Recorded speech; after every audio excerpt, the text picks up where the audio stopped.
An iconic bond is like when two friends share a toy. In a normal bond, each friend brings their own toy to share. But in an iconic bond, one friend brings both toys and shares them with the other friend.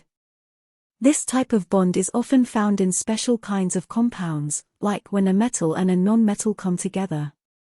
They are special because the electrons that hold the atoms together are not shared equally like in normal bonds, but instead are all. It's also sometimes called a coordinate bond because one atom coordinates or helps to bring the two atoms together.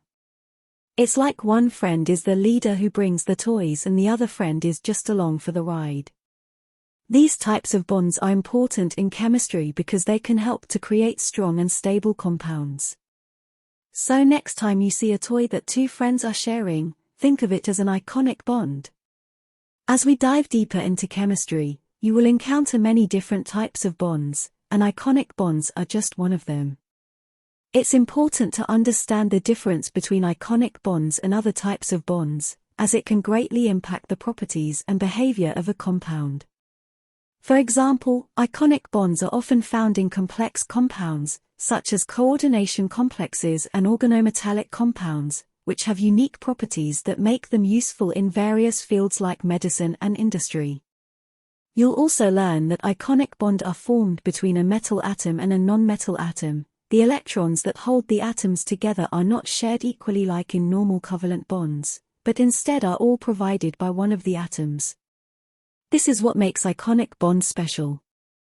Now, as you learn more about chemistry and the different types of bonds, be sure to keep iconic bonds in mind and how they differ from other types of bonds. One example of an iconic bond in everyday life is the binding of oxygen to hemoglobin in red blood cells. Hemoglobin is a protein that carries oxygen throughout the body, and it forms iconic bonds with oxygen molecules.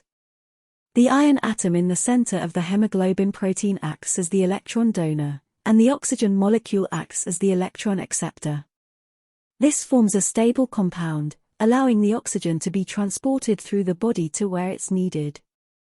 Another example is the way the key works in a door lock, where the key is made of metal, and the lock is made of non-metal. The key goes into the lock and by turning, the iconic bond is formed between the key and the lock mechanism, allowing the lock to open. So, you can see that iconic bonds are present in many common everyday processes, and play an important role in many biological and mechanical systems. If you liked this podcast, give a thumbs up, subscribe to the What Is channel, and hit the bell. Check the rest of the videos for more practice. Don't forget to write in the comments the next word that you would like to be explained.